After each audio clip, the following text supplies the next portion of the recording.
네, 오늘 화요일 3일 예배를 드리게 되었습니다.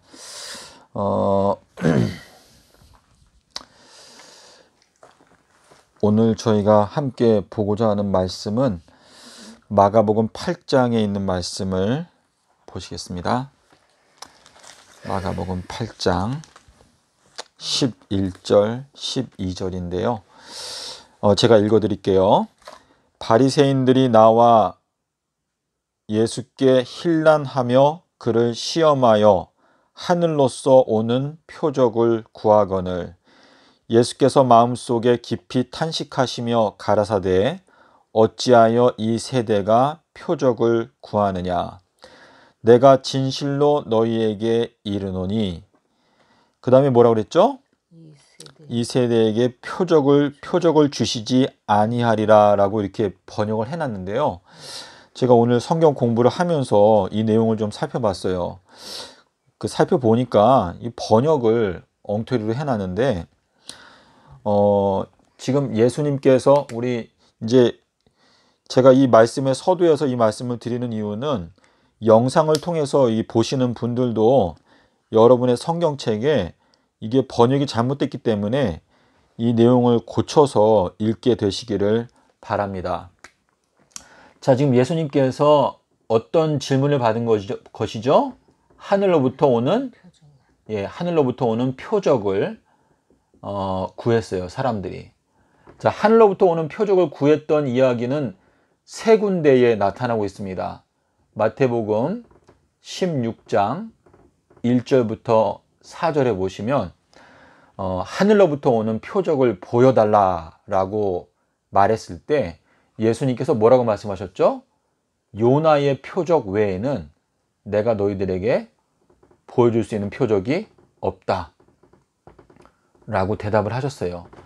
자, 그런데 지금 마가복음 8장 12절에서 이 세대에게 표적을 보여주시지 아니하시리라 라고 이렇게 대답을 하셨다면 예수님의 말씀이 서로 모순된 의미가 되는데 여러분께서 이 헬라어 성경을 직접 확인하실 수 있는 분들은 이 내용을 직접 확인하시게 되면 이 말씀의 진짜 의미는 무엇인가 하면 여기에 이 세대에게 표적을 주시지 아니한다라는 말씀은 없어요. 그 말씀은 없고요. 여기에 이렇게 제가 이거를 최대한 정확하게 번역하려고 제가 한국말로 만들어 봤는데 이렇게 이해를 하시면 돼요. 이 세대가 표적을 구하는데 내가 진실로 너희에게 말하노니 이 세대에게 표적이 만약에 주어진다면 그것은 무엇이 되겠느냐 라고 물어보신 거예요. 그래서 그렇게 이해를 하시면 정확한데 지금 제가 여러 가지 번역을 다 봤거든요. 그래서 그 중에서 제 마음에 드는 번역은 뭐냐면 월드 오브 갓이라는 그 번역이 있어요. 거기에는 이렇게 의역을 해놨어요. 뭐라고 의역을 해놨냐면 이 세대 사람들이 표적을 구하지만 그들이 원하는 것과는 전혀 다른 표적을 주실 것이다 라고 번역을 해놨어요. 근데 그게 왜 의미가 있는가 하면 이 세상 사람들이 구하는 표적은 뭔가 눈으로 봤을 때 그냥 깜짝 놀랄 만한 어떤 걸 기대하고 있어요. 근데 주님께서는 마태복음 12장에서 요나의 표적밖에 보여줄 것이 없다 이렇게 말씀을 하셨거든요.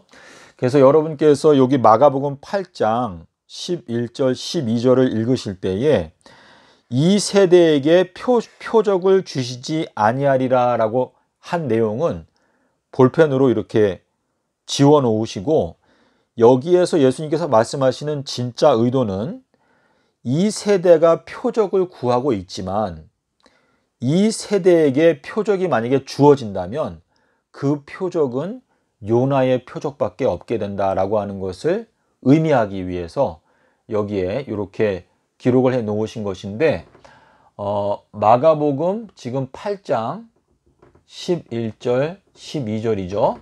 자, 그런데 누가복음에도 가면은요 똑같은 이야기가 있어요. 누가복음 11장 여기 16절에 가면 여기에서도 역시 예수님께 하늘에서부터 오는 표적을 보여달라고 했어요. 하늘에서부터.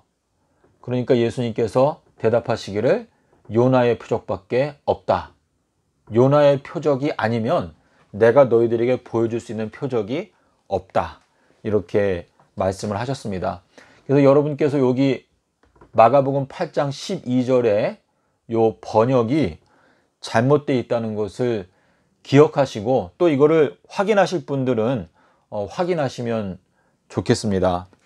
자, 그래서 우리가 지금 이 성경을 자세하게 보게 되면서 2022년도에 주님께서 우리의 눈을 뜨게 해주시는 것을 저희가 경험하고 있거든요.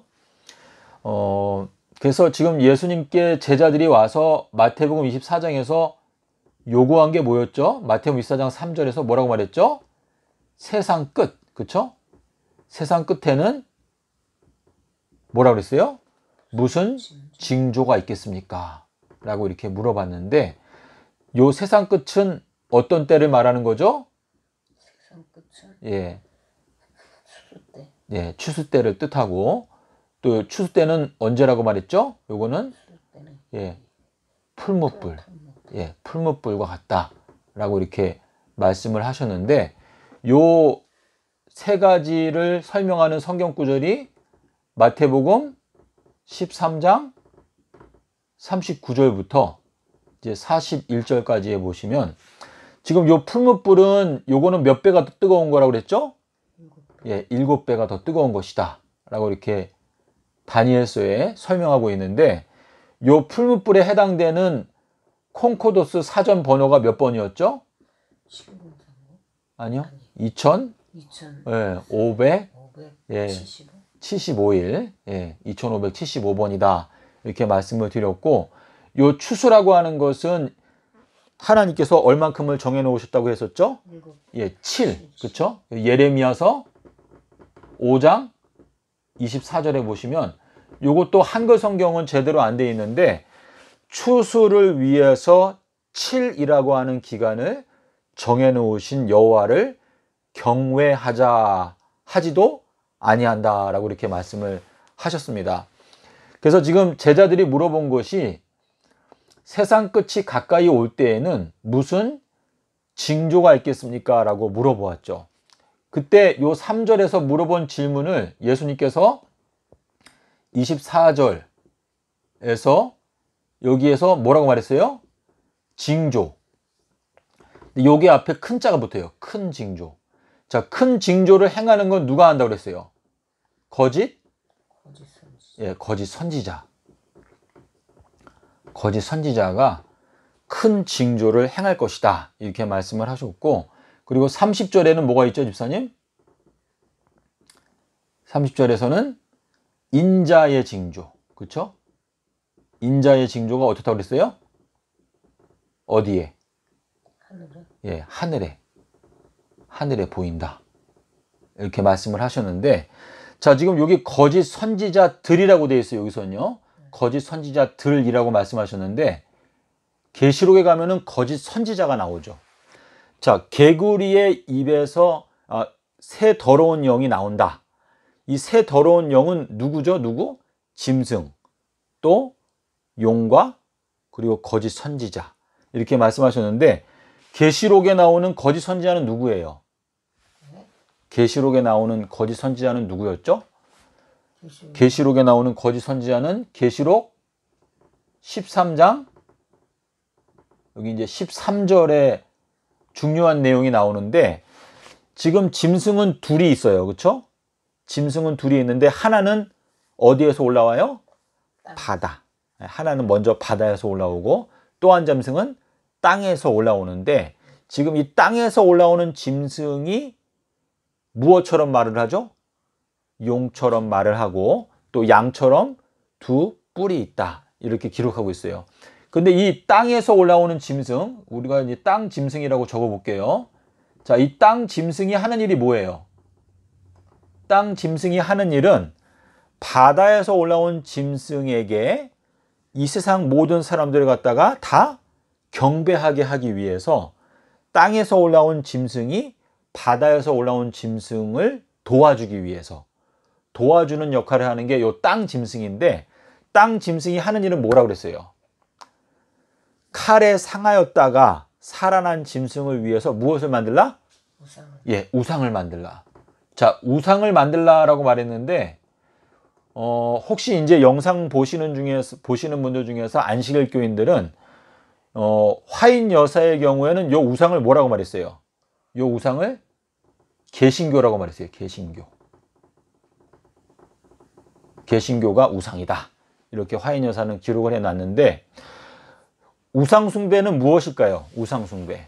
우상 숭배는 로마서 1장 25절에 가면은요, 우상 숭배를 뭐라고 말하고 있죠? 피조물을 무엇보다?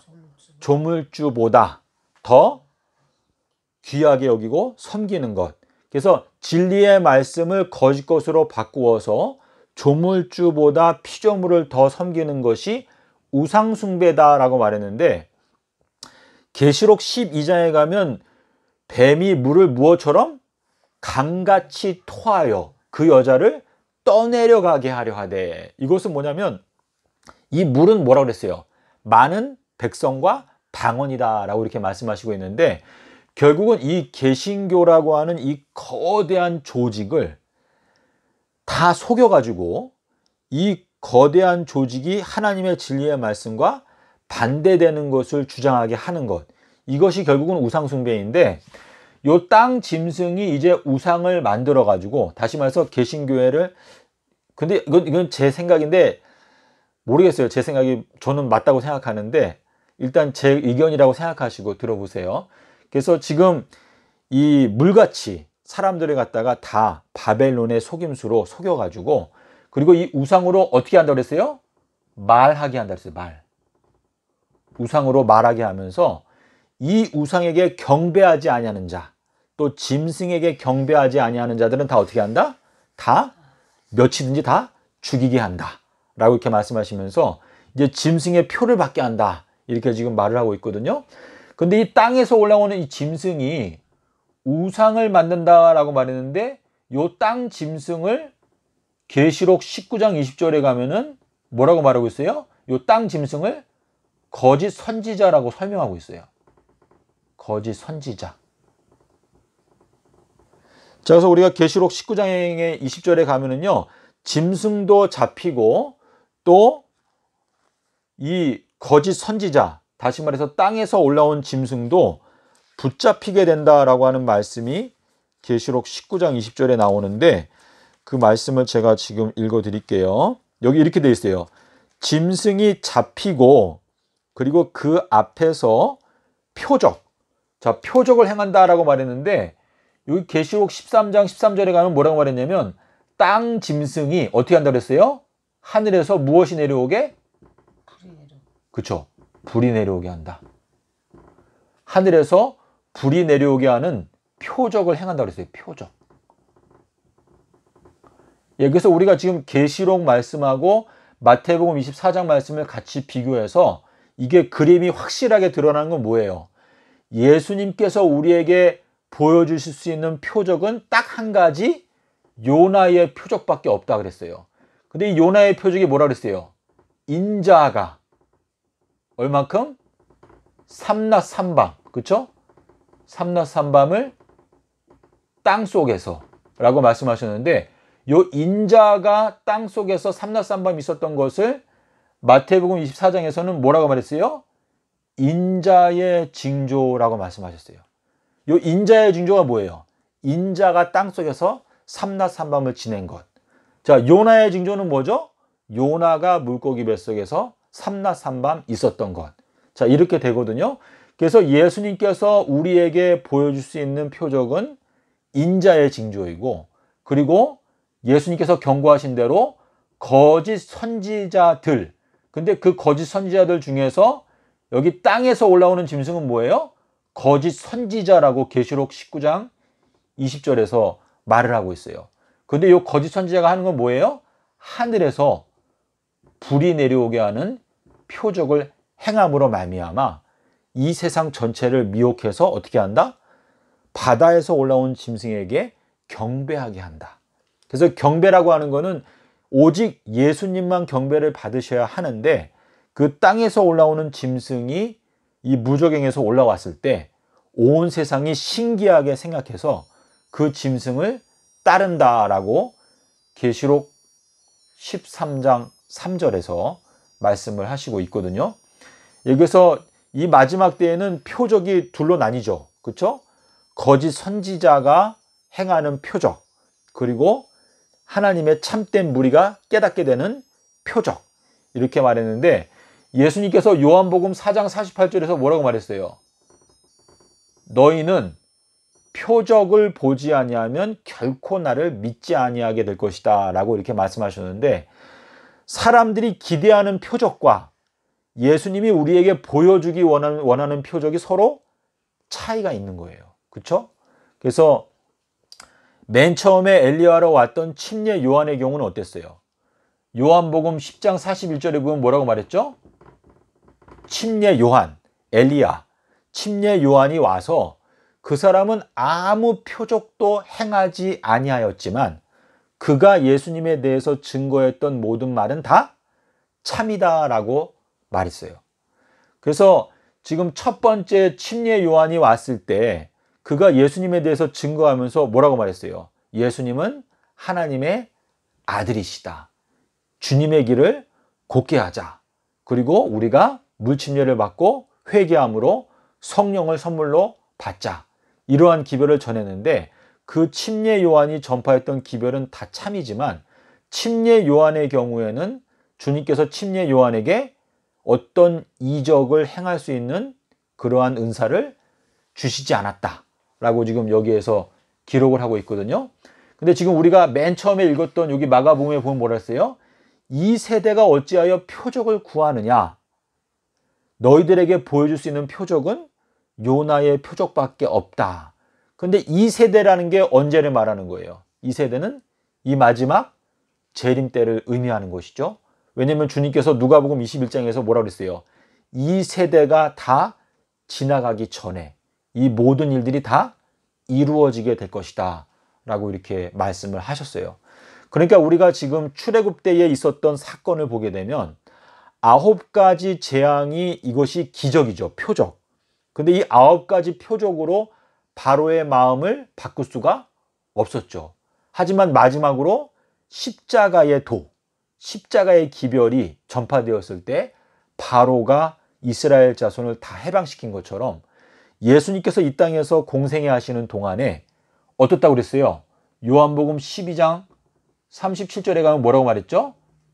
예수께서 이토록 많은 표적들을 행하셨지만 사람들이 저를 믿지 아니하였으니, 이것은 뭐라 그랬어요? 이것은 주님께서 계획하신 바 보는 자는 보지 못하게 하고 저희가 보아도 깨닫지 못한다, 들어도 알지 못한다 라고 말씀하시면서 이것은 주님의 영광이다. 근데 그 주님의 영광은 뭘 뜻하는 것일까요? 주님의 영광의 핵심은 십자가거든요. 주님의 선하심. 그러니까 예수님께서 요한복음 15장 13절에서 이렇게 말했어요. 사람이 뭐라 그랬죠? 친구를 위하여 목숨을 버리면 그것보다 더 큰 사랑이 없다. 이렇게 말씀하셨는데, 예수님께서 십자가에서 죽으신 것은 태양과 같이 밝은 사랑이 증거된 것이고, 그 십자가 외에 주님께서 행하신 여러 가지 표적들, 창조의 권능에서 나온 그러한 여러 기적들은 십자가의 사랑에 비하면 어떤 거예요? 그 힘이 약하다.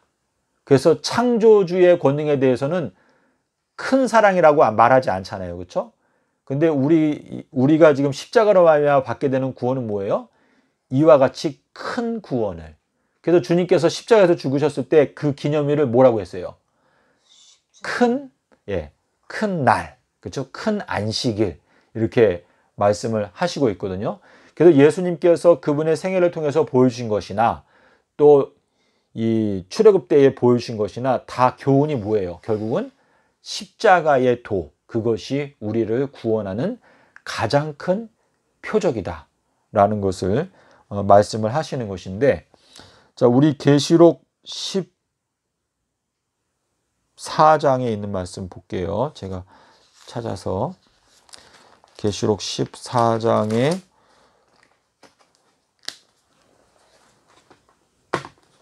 9절하고 11절, 9절하고 11절을 읽어드리겠습니다. 여기 셋째 천사의 기별이 나오는데요. 또 다른 천사 곧 셋째가 그 뒤를 따라 큰 음성으로 가로되 만일 누구든지 짐승과 그의 우상에게 경배하고 이마에나 손에 표를 받으면 그도 하나님의 진노의 포도주를 마시리니 그 진노의 잔에 섞인 것이 없이 부은 포도주라. 자, 여기 섞인 것이 없이 부은 포도주라는 게 뭐예요? 여기 10절에 보면은 여기 섞인 것이 없이 부은 포도주. 자, 그래서 여기 섞인 것이 없다라고 하는 건 이건 이제 순결을 뜻하거든요. 순결. 예. 그리고 이제 11절에 가면 뭐라고 되어 있죠? 그 고난의 연기가 세세토록 올라가리로다. 짐승과 그의 우상에게. 자, 이 우상은 누가 만든다고 그랬어요? 우상. 이 우상은 누가 만들어요? 땅에서 올라온 짐승이 이제 우상을 만들라 해가지고 그 우상으로 말미암아 말하게 하게 하고 그리고 짐승에게 경배하지 아니하는 자들은 다 몇이든지 죽이게 한다. 자, 근데 여기에 뭐라 그랬어요? 이름의 표를 받는 자는 누구든지 뭐라고요? 밤낮 쉼을 얻지 못하더라. 자, 여기 밤낮이라고 되어 있는데 원어에는 어떻게 되어 있을까요? 어떻게 되어 있을까요? 낮과 밤. 자, 낮과 밤이라고 되어 있는데요. 자, 우리 여기에다가 왜 낮과 밤이라고 썼을까요? 한번 저희가 좀 생각을 해봐야 되는데 낮이 먼저. 낮과 밤으로 쉼을 얻지 못한다. 쉼을 얻지 못한다.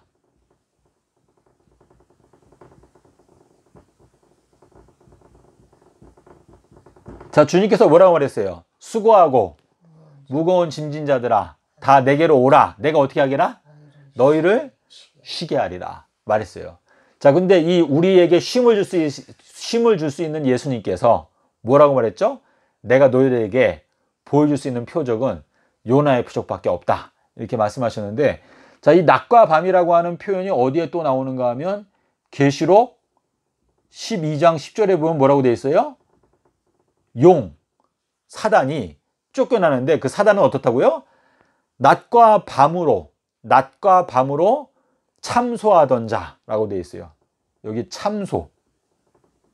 참소하던 자라고 되어 있는데, 자, 우리 누가복음 18장에 가게 되면 누가 나와요? 누가복음 18장에는 누구 얘기가 나오죠? 여기에 18장 1절부터 7절까지 읽어보게 되면 여기에는 과부의 이야기가 나와요. 과부. 자, 근데 이 과부가 낮과 밤으로 그냥 울부짖어요. 그렇게 나오거든요. 근데 여기에도 낮과 밤이라고 돼 있어요. 낮과 밤. 낮과 밤을 울부짖는다. 이렇게 되어 있는데 여기에다 그냥 항상이라고 써도 될 텐데 왜 낮과 밤이라고 했을까요? 이거는 이제 저희가 제가 생각할 때 지금 제가 이 말씀을 읽어 보니까 지금 이 낮과 밤의 문제를 가지고 주님께서 우리의 정직성을 평가하신다라고 하는 의미가 여기에 들어있는 것인데, 낮과 밤의 문제로 말미암아 쉼을 얻지 못한다라고 하는 것은 예수님께서 말씀하신 바 삼낮 삼밤 땅 속에서라고 하는 이 말씀을 듣게 되었을 때 그 말씀을 거절하게 되면은 사실상 그 양심이 항상 쉼을 얻지 못하는 상태 가운데 놓인다라고 하는 의미인데, 지금 여기 누가복음 18장에서 말씀하시는 요 과부, 그리고 여기 8절에 가면 뭐라고 말했죠? 여기에 인자가 올 때의 세상에서 믿음을 보겠느냐라고 이렇게 말씀을 하셨습니다. 그래서 지금 여기에서 과부나 요 인자는 엘리야를 뜻하기 위해서 예수님께서 말씀을 하신 것인데, 낮과 밤의 문제로 우리가 참소를 당하거나 아니면 낮과 밤의 문제를 우리가 올바로 깨달아서 진리편의 섬으로 말미암아 참소에서부터 우리가 구원을 받거나 둘 중에 하나를 선택해야 한다라고 하는 의미가 되겠습니다. 예, 우리 요 세상 끝이 요게 언제를 뜻하는 것이죠, 집사님? 여기 히브리서 9장 26절 말씀이 중요한데, 히브리서 9장 26절에 뭐라고 말했죠? 죄를 없이 하기 위해서 예수님께서 언제 나타나셨다? 세상 끝에 나타나셨느니라 라고 이렇게 말씀하셨어요. 그래서 세상 끝은 언제를 말하는 거예요? 요거는 초림을 뜻하기도 하고 그리고 재림을 뜻하기도 하고 그렇죠? 그래서 초림과 재림 요 두 때를 뭐라고 불러요? 2세대라고 부르죠. 그래서 초림과 재림 그 사이는 무슨 세대예요? 그 세대?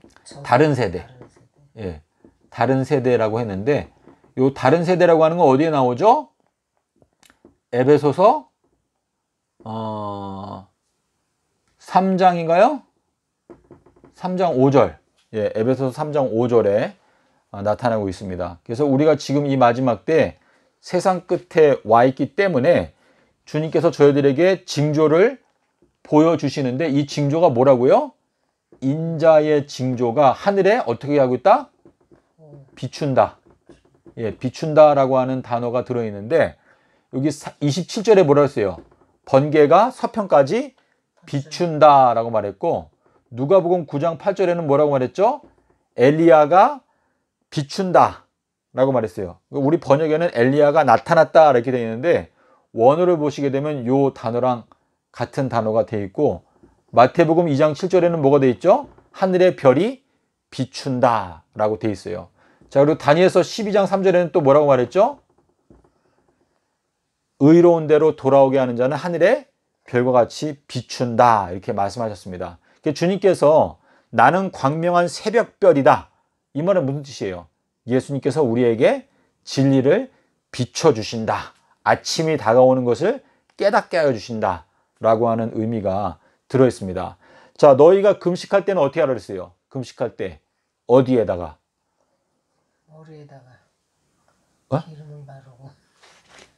머리라고 그랬어요, 집사님? 네? 나는 얼굴인 줄 알았는데 머리예요? 저도 헷갈리네. 마태복음 6장에 나오는 것 같은데 한번 확인해 볼까요?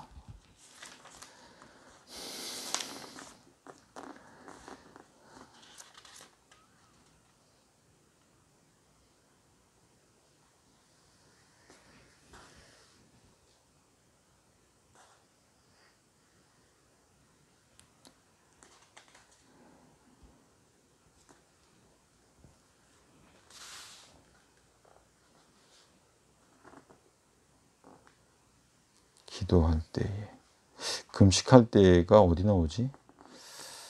금식 골방에 들어가서 기도하라. 네, 여튼 지금 영상을 찍기 때문에 그냥 넘어가겠습니다. 이거 나온다. 지사님 말씀이 안 돼. 머리에 기름을 바르고 얼굴을 씻으라. 이렇게 되어 있네요. 네.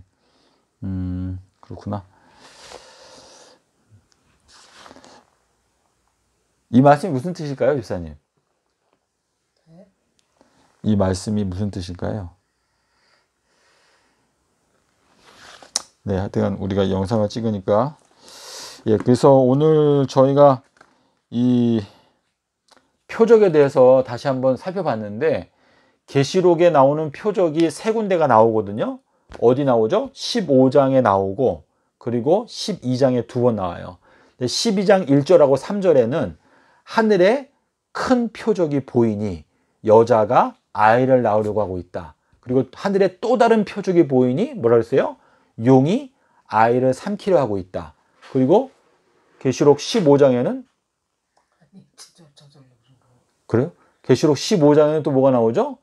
하늘에 표적이 보이는데 이제 7 재앙으로 이제 세상을 심판한다. 이렇게 말씀하셨는데 결국은 이 표적의 중심에는 요나의 표적이 들어있는 것이죠.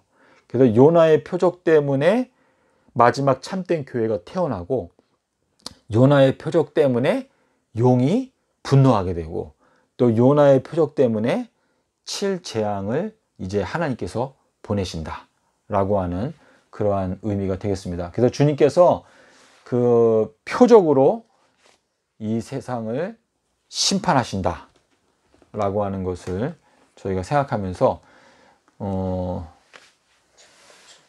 닦고 오신다고? 예, 그래서 우리가 이제 천년기에 우리가 들어가느냐 못 들어가느냐 이것이 중요한데요. 계시록 20장 4절에 가면 이렇게 말했어요. 짐승과 그의 우상에게 경배하지 않는 자들이 천년 동안 왕노릇을 한다라고 말했는데, 지금 짐승과 그의 우상에게 경배하도록 만드는 게 누구냐면 여기 땅에서 올라오는 짐승이에요. 그렇죠? 자, 이 땅에서 올라오는 짐승이 어떻게 한다 그랬어요? 그 칼에서 상하였다가 낳은 그 짐승을 위해서 우상을 만들자, 그리고 우리가 그 짐승에게 경배하자 하는 그 존재가 요 거짓 선지자인데, 요 거짓 선지자가 하는 표적이 뭐라고요? 하늘에서 불이 내려오게 하는 표적을 행할 것이다 라고 말했거든요. 그러니까 우리가 이 거짓 선지자의 속임수에 넘어가지 않는 방법은 뭐밖에 없는 거예요.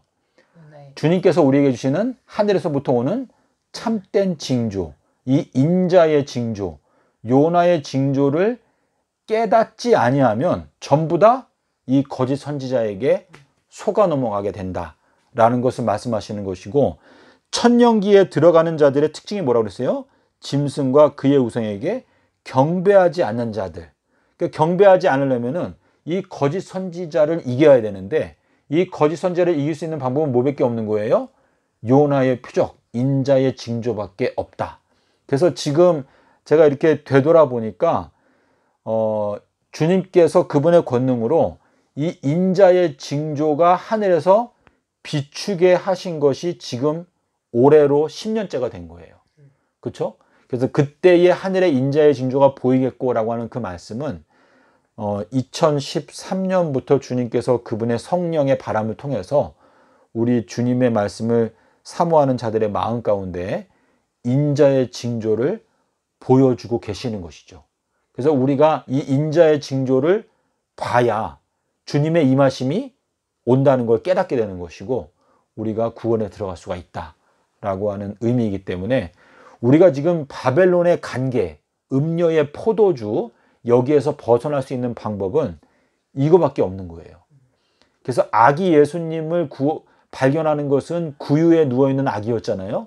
그것이 표적이었는데, 이 마지막 때에는 인자의 징조, 이것이 바로 요나의 표적이기 때문에 이 인자의 징조를 깊이 깨달아서 우리가 반석 위에 굳건하게 서야지만이 마지막 온 세상을 미혹하게 되는 이 거짓 선지자에게서 우리가 노연할 수가 있다라고 하는 뜻이고, 자, 용이 무엇을 이용한다고 그랬어요? 자기의 꼬리를 이용한다. 근데 꼬리가 뭐라고 그랬죠? 거짓 선지자라고 말했기 때문에 이 용이 사용하는 거짓 선지자가 결국은 여기에 있는 것인데, 이 거짓 선지자가 기독교 전체, 거의 전체, 그러니까 이 땅에 몇이라고 했어요? 3분의 1, 3분의 1을 다 땅에다 내어 던진다 라고 말했기 때문에, 계시록 12장에 나오는 하늘별 3분의 1이 땅에 내어 던지는 그 비극에 우리가 빠지지 않기 위해서는 요나의 표적, 인자의 표적이 핵심적인 진리라는 것을 저희가 알 수가 있습니다. 그래서 영상을 통해서 보시는 분들도 이 말씀을 기도하시면서 인내를 갖고 계속 깊이 연구를 하시게 되면 저희가 이 거짓 선지자의 속임수에 빠지지 않을 수 있는 준비가 이루어지게 될 줄로 믿습니다. 감사합니다.